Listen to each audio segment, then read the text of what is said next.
listening to the What the Wrestling Podcast, the show that brings you all things wrestling with your host, RJD.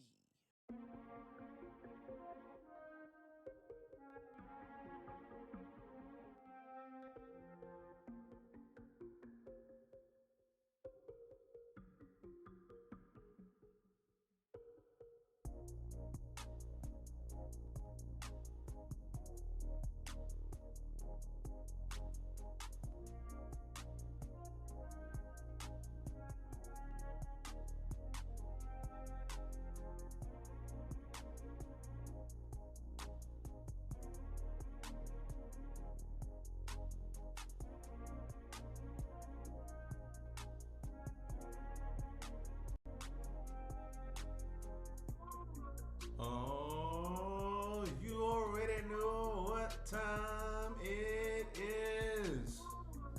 Happy New Year, everybody. Happy New Year. We are in the new year 2024, and we are starting the year off right.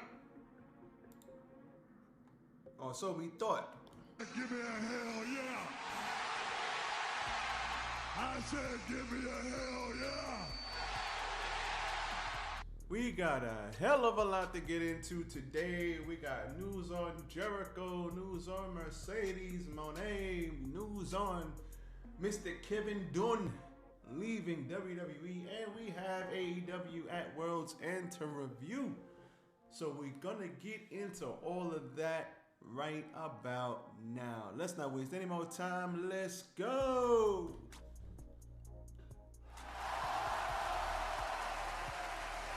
Yes. Tis I, RJD here. Welcome everybody to What the Wrestling, the show that brings you all things wrestling. And I am here in 2024 to help you with your wrestling news and entertainment. So, thank you for being here as always. We are here because we all love the same thing. It is 2024. 2023 was an exciting year for wrestling. We had a lot that happened. We had a lot that's going on. Unfortunately, we had some unfortunate passings last year. But it is a new year, new possibilities. WWE's hot. AEW is not exactly hot. And we got a lot to talk about. There's a lot going on. So, before all of that, as always, hit the goddamn like button. Like, comment, share, and subscribe to the channel What the Wrestling on Facebook, YouTube, and TikTok. Also, Spodify and Anchor, What the Wrestling. And as always, follow me, RJD, on the Twitter, aka X, RJ1, RJ699 on X. Man. Oh man, we got a lot to get into. Let me take a sip real quick. All right. So, a lot to get into. Where do we begin? Let's begin with Mr. Jericho. So, Jericho had a rough week, man. And there have been, unfortunately, some allegations that have surfaced around AEW's Chris Jericho, and I don't know which way this is gonna go. But on Christmas, there was an exchange between CM Punk's attorney Stephen P. New concerning the NDAs related to the Brawl Out 2022 incident. And subsequently, Nick Hausman of House of Wrestling questioned Jericho about these NDAs reportedly imposed by him on others, following Hausman revealed that Jericho had blocked him on Twitter after sharing a tweet about the matter. And Jericho responded, saying, listen, I never signed, I'm just paraphrasing here. He said, listen, I have never signed an NDA in my life, okay? So I don't know what's going on. And as somebody who was there backstage, I understand how your client and his buddy really reacted. I was there, I saw the whole thing. So go get your facts straight before you come for me. Something like that. That's basically what he said in a nutshell, paraphrasing. But then that was at 4 o'clock in the morning on Christmas Day, which is crazy. It's like, bro, it's Christmas. Like, why are you even up at 4 in the morning? Maybe he was having too much bubbly and he was like, he wanted all the smoke. He woke up and chose violence. I don't know. But that's basically what happened there. And then a couple of days later, some stuff surfaced about Jericho, saying there were some issues with Chris behind the scenes, where I know a lot of people who were hurt by Chris and his actions. You know, it's very uncomfortable to me to see him lauded like he is and only having, what the hell? It's very uncomfortable to me to see him lauded like he is and only having the focus on that. I don't know why they wrote that like that, because I do think there is a lot of questionable stories about Chris that will find their way out over time when people are ready to tell those stories that will cast him in a very different light. I mean, Harvey Weinstein won a lot of Oscars. Harvey Weinstein produced a lot of very popular films. Harvey Weinstein is now in jail. I'm not saying this is happening to Chris, but the narrative can quickly turn if you're hiding a lot of skeletons in your closet. So, this is crazy. An anonymous source expressed discomfort over Jericho being praised, citing numerous troubled stories about him that might emerge in the future. The source drew a comparison of Harvey Weinstein, noting public perception can drastically change when hidden truths are revealed. So that's wild. Comparing somebody to Harvey Weinstein is definitely not. Nope. You definitely don't want that. So amidst these discussions, a 2020 tweet resurfaced highlighting allegations against several wrestlers, including the reference to Jericho. Additionally, an alleged incident involving Kylie Rae and Chris Jericho was mentioned. Kylie Rae, upon learning of these developments, responded with a heart emoji, and that was the end of that. Now, apparently, the incident was Jericho invited Kylie Rae up to his room one day, and she assumed that there would be other wrestlers up there, but I guess he made a pass at her. She went up to his room. Nobody was up there but those two. He made a pass at her, and I guess she didn't like it and left. Now, I guess, allegedly, that's what happened. That's word on the street. Now, it was very... I remember when Kylie Rae, like, abruptly left AEW, she basically was like... fuck this shit, I'm out. And it was very surprising. Surprise, motherfucker. Because she just up and left out of nowhere. Like, nothing happened, no warning. She just up and left. So that's very weird that Kylie Rae would just leave out of nowhere, and now this is all resurfacing. Now, Tony Khan was asked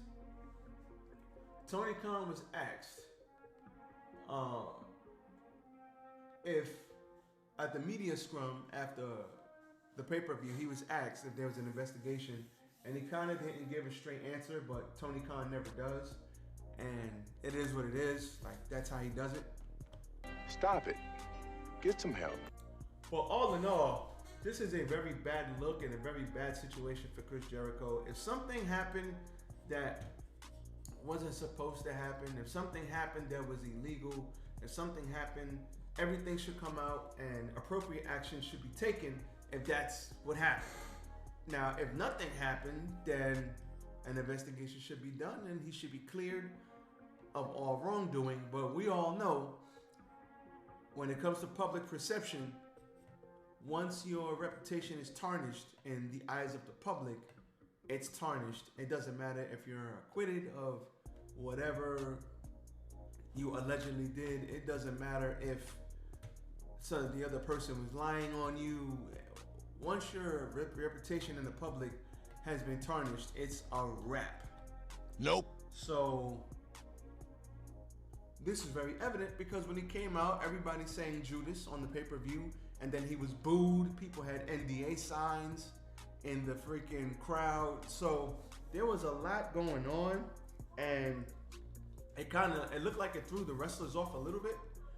So I don't know what they're gonna do, because now it's supposed to be a tag team title match between Jericho and Sammy versus Big Bill and Ricky Starks. I don't know what's gonna happen there moving forward. This whole situation sucks. If things need to come to the light, then they need to come to the light. No questions asked. Forget all the BS. And if he needs to be held accountable for something he did, then that's what needs to happen. And if this all amounts to nothing, then he needs to basically, go on about his business, and it amounts to nothing, and we keep it pushing. So I don't know. We will continue to monitor the situation, but unfortunately for MJF, he said in an interview recently that it seems like every time something big happens with him, he comes back from injury, he makes a return, he has a big match, he does something that lights the wrestling world on fire. Every time something happens and it's a big day for him, something else happens that overshadows what he was supposed to do. He came back from injury, not injury, but he came back during Brawl Out. Then the media scrum with CM Punk happened. He came back again, something else happened. And then now, when he has his biggest match versus Samoa Joe on the pay-per-view, that same day, Chris Jericho's trending and takes away his spotlight yet again. Get the fuck out of here! Must be tough to be MJF. I feel his pain. So we'll continue to monitor the situation on that. I don't know what the hell is going to happen there, but we'll see. We will see. All right. Moving right along. Kevin Dunn. He gone. So after 40 years of helping to build WWE and hands down the best production and media unit in the entire sports and entertainment business, Kevin Dunn will be leaving our company as of today. Get the fuck out of here! It's over 9,000! Sheesh. Before WrestleMania 1, Kevin joined Vince at WWF. Many of us remember a pre-WrestleMania WWF, a regional wrestling company that looked like a regional wrestling company. Then we experienced WrestleMania 1, whether live, on closed circuit, or years later elsewhere, it was magic. A regional wrestling company that had become a global sports entertainment juggernaut. Vince led the way side by side with Kevin Dunn. When many of us were kids standing in line waiting to play Pac-Man, Kevin was already on the road breaking his back to help build our company. When you see our product now, there is nothing that comes close to its look or feel 52 weeks a year, 3 to 4 times a week. It's a singular and truly special. No other company can or will do that. And that's because of Kevin and our media team's hard work, smarts, and determination. We are forever grateful to Kevin. He will always be a part of the WWE family. Paul and I will be having an in-person meeting with the media team at Raw in San Diego today at 12 p.m. PT, and with our superstars at 12:30 PT. We look forward to seeing many of you there, and we look forward to crushing 2024 together with all of you. This email from Nick Khan confirms Kevin Dunn's departure from WWE, 4 decades of significant contributions to the company's production and media unit. Wow. This is crazy. Now, Kevin Dunn, this is a big deal because whether you love WWE or hate WWE,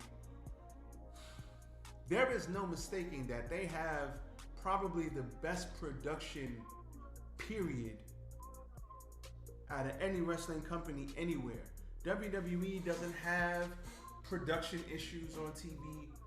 Their video packages, their production, their lighting, the way they place the hard cam, the way they film their shows, is second to no one, and it ain't even close. Stop it.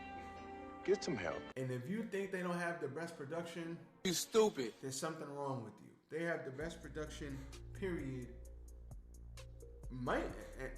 They got great production in sports, man. It's over 9,000! What, 9,000? And for this to happen to Kevin Dunn, well, I don't know if anything happened to Kevin Dunn, but for this to happen, you already know Vince McMahon is not in power anymore. Because if he was in power, this would never happen. They are moving Endeavor TKO, the new company after the merger with UFC. They are moving in a different direction, and it is very, very clear. Vince McMahon does not have control over this company. Why they would get rid of Kevin Dunn when his production is A1, I don't know. Maybe he decided to leave. Fuck this shit, I'm out. Maybe Triple H is in power and he wants people that he can trust, and maybe he can't trust Kevin Dunn, but whatever the reason, Surprise, motherfucker. this is no small deal. This is a big deal because Kevin Dunn has been with WWE longer than I've been alive. So, yikes.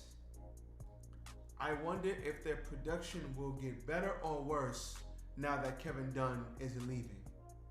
I wonder. We will have to wait and see, but this is major, major news. Let's see what happens with the production moving forward. Never thought I'd see Vince McMahon lose power of WWE, and I never thought I'd see Kevin Dunn leave WWE. Craziness. Mercedes Moné. Just bring it, bitch! Mercedes Moné dropped a teaser photo. Maybe it's new ring attire. Maybe it's something else. But Mercedes Moné, aka Sasha Banks, has dropped a hint that she might be somewhere. She might be at Day One tonight. Monday Night Raw. She might be on AEW Dynamite. She might be in TNA. Who the hell knows?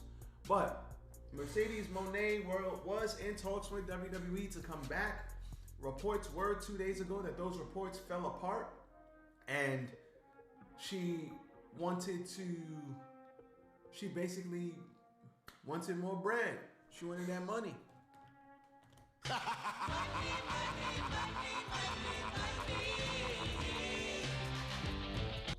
So Charlotte Flair has the biggest women's contract ever in WWE. So maybe Mercedes came in. Now, I don't know this as fact, but I'm just speculating here. Maybe Mercedes came in and said, yo, listen, you giving Charlotte this, I want this. You giving this person this, I want this. And maybe they said, Nope. so she said, all right, I'm out then. I holla at you. With Charlotte being the highest paid woman, Mercedes was gonna come in and she was gonna want equal or more money than Charlotte. And it would be well deserved because she's a big star. She's been on social media. She's in Hollywood. She's been in famous shows. She might already be a household name. Mercedes she can definitely command whatever she's worth, and she should get whatever she's worth. And those talks fell apart, and I believe it was Fightful. They said they expect her to appear somewhere else imminently. So maybe imminently means Wednesday. She'll be on Dynamite. Tony Khan, his money long. So Tony Khan's money long, so he can afford to pay her whatever she wants. Or maybe she's going to TNA. They were gonna give Will Ospreay the bag to go there, so you know they might have it for her. Or maybe she's finessing all of us and she's going back to WWE, because just like CM Punk, those talks happened, they fell apart, and last minute on Saturday they came to a deal. So maybe they'll come to a deal and she'll be on Monday Night Raw tonight. Get the fuck out of here! Nobody knows. Maybe Triple H is like, Get over here! we don't know. But what I do know is she is ready to come back, and I expect to see her on somebody's wrestling show this week. This very week. If not this week, maybe the Royal Rumble this month. It's gonna happen. It's happening. So I look forward to that. Mercedes Moné, go get your paper on, girl. Get your paper. Now, the first thing to do in domestic disturbance calls like this one is to just calm everybody down. Respect my authority! Respect her authority. So, moving right along. AEW at World's End. We had ourselves a pay-per-view, ladies and gentlemen. Come get some. And I'm not gonna lie, it was not one of the best pay-per-views from AEW. Fuck this shit, I'm out. It wasn't a bad show, but it wasn't one of their best shows. Don't judge me, don't get mad at me. Gotcha, bitch. But it's the truth. I ain't gonna sit up here and lie to y'all. But we had some very good stuff on this show. So, moving right along. 0 hour pre-show. Willow Nightingale beat Chris Statlander with the Dr. Bomb. They had a little bit of a sloppy match. These ladies are both fantastic wrestlers. I love both these ladies. I don't know what the hell happened to Statlander after she beat Jade. They kind of dropped the ball on her title reign. Willow is really good. They can run it back, and I believe they'll have a better match. Serena Deeb is coming back. That's great. Then we had a 20-man battle royal. We had Danhausen, Trent, Kill Switch were the final three, and Danhausen got thrown out by Trent, and Kill Switch threw Trent out. So Kill Switch, aka Luchasaurus, wins a 20-man battle royal, and it's a Money in the Bank style contract. Anywhere, anytime, any place, he can challenge for the TNT title. Then we had the FTW Championship. Hook beat Wheeler Yuta in the FTW Rules match. The only thing I have to talk about this is Hook is in a good spot, but if the FTW Championship is not recognized, I know it means a lot to Hook and Taz, but let's just get rid of it and let's get Hook to get an actual belt that's recognized. He's talking now. He's doing video packages and vignettes. Wheeler Yuta's good in the ring, but he did not have on the mic.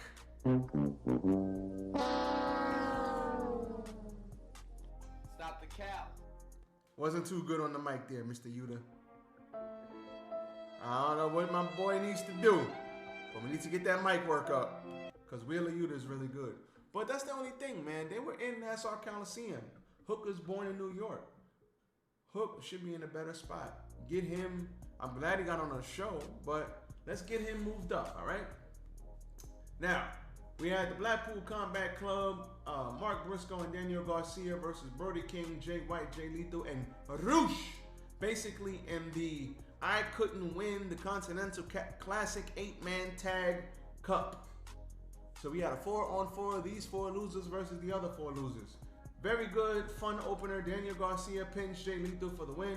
Daniel Garcia is going to have a big 2024. I look forward to it. No dance. We didn't get the dance, but Daniel Garcia, Bryan Danielson looked at him and said, "You better not do that mother effing dance." And he didn't do it. So shout out to Daniel Garcia. He's going to be big. There's news that Andrade El Idolo will be leaving AEW and he will be joining WWE imminently unless Tony Khan extends his contract for the time that he was injured, which he probably won't do. He's going back to Triple H, and you know what? Good. Andrade got there. They didn't use him forever. And then when they did use him, it was too little too late. They put him with CJ Perry. The brother wants to go back to WWE since Triple H took over. Triple H booked him extremely well in NXT. He's a fantastic wrestler. He's got a good look. His wife is in WWE. Let the brother go back to WWE and be with his wife. There's nothing wrong with that. He should be in WWE where his wife is. Let the brother go back. If you ain't gonna do shit with him anyway, then let him go back to WWE. Why not? Stop it. Get some help. Where he will be used and utilized properly. They could put him back with Zelina Vega, put him with the LWO, turn him heel, I don't know. And Andrade El Idolo, perfect Intercontinental Champion right there. He had a match with Miro. It was a good match. CJ Perry turned on him at the end of the match. Basically, he had Miro in the figure eight. She basically cut his arms out from under him. Miro hit him with the Machka kick. Game over. And they had a good back and forth match. Miro is great. Him and CJ Perry, his real life wife, probably will get back together. But even after this, he didn't just jump for joy. So, and shout out to CJ Perry. She had a nasty staph infection. She put it on Instagram. She threw up. I mean, listen, I'm no stranger to staph infections. I didn't know those shits could be that bad. A bad staph infection could actually kill you.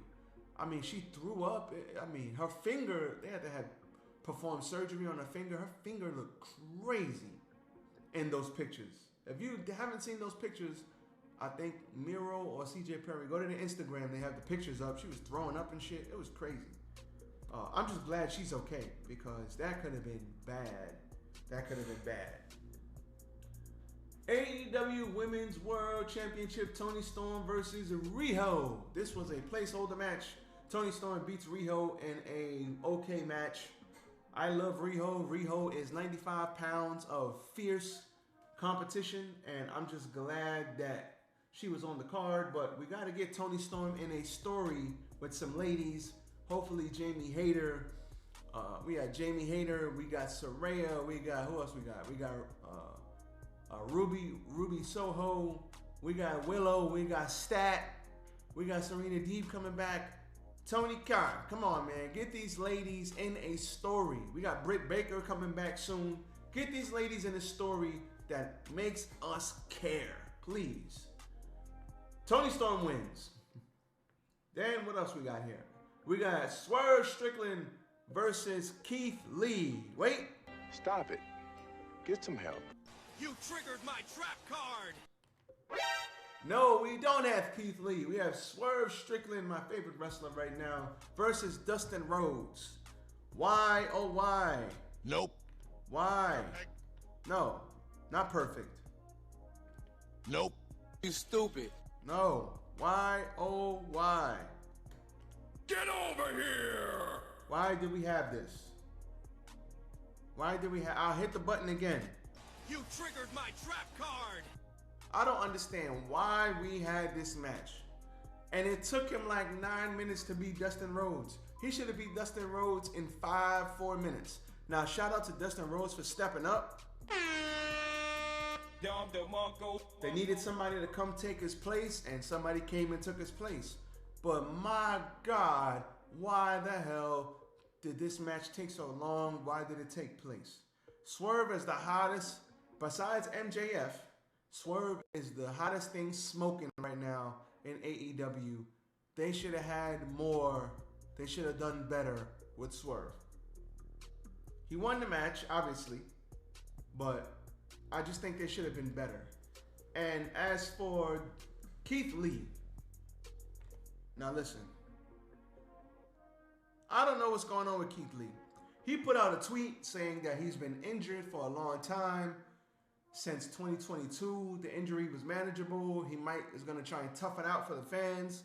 But as you can see, he did not wrestle. So I think, first of all, if Keith Lee is hurt, right? If he's hurt, why didn't they just let him get healthy before they put him out there? Bruh. If he's hurt, why do you have him wrestling and then you stop a story, and then you start another story, and then you stop a story? If he's hurt, let him go get healthy. Bruh. And then bring him back when he's 100% healthy. Keith Lee, if you know his story, go look at his Twitter. It's public knowledge. When he caught COVID, he almost died. He almost died. Then he had the heart issue that I think was caused by COVID. So he's been in and out. His health has been up and down for the past couple of years. If he was dealing with the back issue or maybe the heart thing came back. I don't know. If he was dealing with something, they should have just had him stay out and get healthy and then come back. Why have him wrestle and then he gets hurt and then you got him wrestling hurt and now he's trying to push through for the fans? Nah, man. How, Sway? Take a few steps back to go. You ain't got the answers, man. You ain't got the answers. That's stupid. How dare you? Keith Lee, I hope you go and get healthy. 100% healthy. Go out, take 2 months off, 3 months off, 5 months off. Get healthy, then come back. Make a big return. Maybe Swerve is going for a title. Maybe Swerve has the title. And then you come back as a heel babyface, who knows? Then you come back, powerbomb him, clothesline him, and say, you thought this was over, this ain't over. And everybody be like, oh, Keith Lee's back. 100% healthy, and then you and Swerve could tear the house down. But don't come back if you're not healthy, man. Tony Khan should have just put him to the side and say, yo, bro, we'll put you out there when you get healthy, man. This didn't make no sense. But Swerve gets the win. Keith Lee, hope you get healthy. Then we had another 8-man tag. Ricky Starks, Big Bill, Kenosuke Takeshita, and Powerhouse Hobbs with Don Callis versus Les Sex Gods, Jericho and Sammy, Sting and Darby Allin. And Jericho, Sammy, Sting, and Darby get the win. 450 splash onto Ricky Starks by Sammy Guevara. Everybody was kind of thrown off in this match because Jericho was getting booed because of the earlier allegations I talked about. So this match was all over the place. It was not as good as the opening 8-man tag match. And the only thing I did not like about this is if that was Sting's final match in New York, because he's going to be retiring soon, why the hell didn't you promote it? Stop the cap. They should have promoted the hell out of that. That's just me. TBS Championship, Julia Hart versus Abaddon. TBS champion, Julia Hart wins. A lot of people are mad at Abaddon because she's playing the dead girl and it's hokey and wacky, her gimmick and all that. Listen, I like it. It's different. I hope Abaddon, she's gotten better in the ring. She's slimmed down since a couple of years ago. Hopefully they put Abaddon in some good stories that we can get behind. But I like Abaddon. Then we had a no DQ match, Christian Cage versus Adam Copeland. Nick Wayne went through some fire. That was pretty cool. Adam Copeland and Christian Cage shut it down. And Adam Copeland wins the TNT Championship, basically beating Christian Cage. But then Killswitch comes back and he's about to cash in on Adam Copeland. But unfortunately, Christian Cage says, give it to me, give it to me. And he's like, fuck this shit, I'm out. And he gives it to him and he cashes in his Money in the Bank. Not Money in the Bank. I mean his TNT Championship suitcase-ish thing. Cashes it in and he becomes the new TNT champion after being the former TNT champion. So Christian Cage, once again, is your TNT champion. This was great.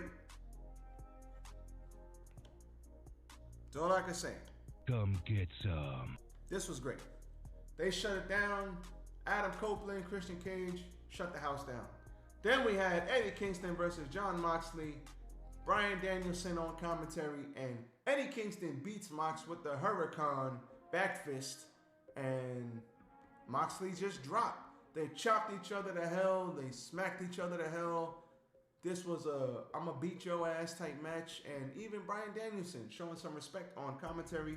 So Eddie Kingston is the new Triple Crown, Ring of Honor, NJPW Strong Openweight, and inaugural AEW Continental Champion.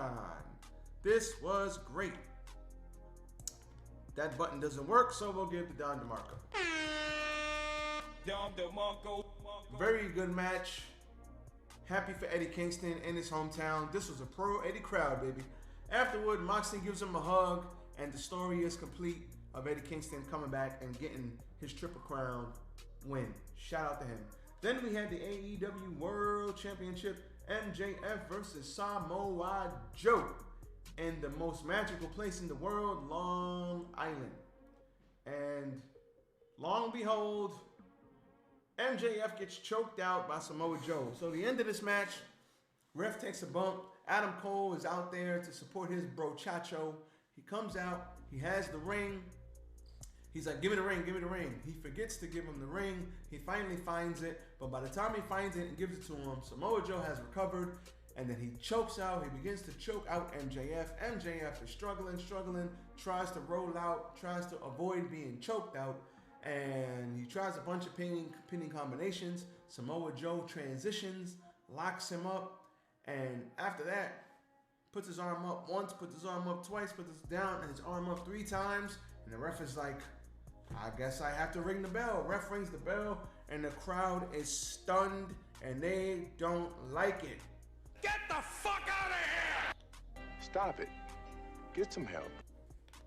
You stupid. They don't like this. The air could have been sucked out of the arena. You could have heard a pin drop. They start chanting bullshit, bullshit. Samoa Joe, he takes his title and he walks out. And here comes Adam Cole, hops in the ring. MJF wakes up and he's like, what happened? Yo, Adrian, what happened? And he's like, it's okay, it's okay. And then the Devil's Minions come out and they beat up on MJF. They start beating him up and they basically hold down Adam Cole. They hold down MJF. The lights go out. Stop it. Get some help. They're gonna hit MJF and Adam Cole with a chair. He's like, hit me. Adam Cole's like, no, hit me. MJF's like, no, hit me. And then the lights come back on and Adam Cole is sitting in the chair. And the minions are standing behind him. And you have Roderick Strong, Taven and the other guy, Wardlow, and Adam Cole pulls out the Devil's Mask. And he has been revealed as the devil. Perfect. Unfortunately for MJF, he then gets his ass kicked and gets powerbombed by Wardlow. And MJF is sitting there like, bro, how could you do this to me? We were brochachos. We were friends. Why? Why, oh why? And he doesn't care. And they beat him up, they powerbomb him, and that is how AEW goes off the air. So what's gonna happen on Wednesday? Are we going to see more to the story? Is Adam Cole going to tell us why? With story time with Adam Cole, baby. What's going to happen here? I don't know. But very good pay-per-view. Excellent pay-per-view. A lot of good stuff going on. And that was basically it. So we will see what happens. We got WWE tonight. Monday Night Raw. Day 1. So I will be live tomorrow to talk about day 1 tonight. We got a lot going on. Hopefully we get some surprises. Hopefully Monday Night Raw is a good show. It's 3 hours. Ain't no reason why it shouldn't be a good show. And we will see what happens. As for me, I am out. So everybody enjoy. There will be a new overlay to start up the new year. But as for right now, I'm gone. Peace.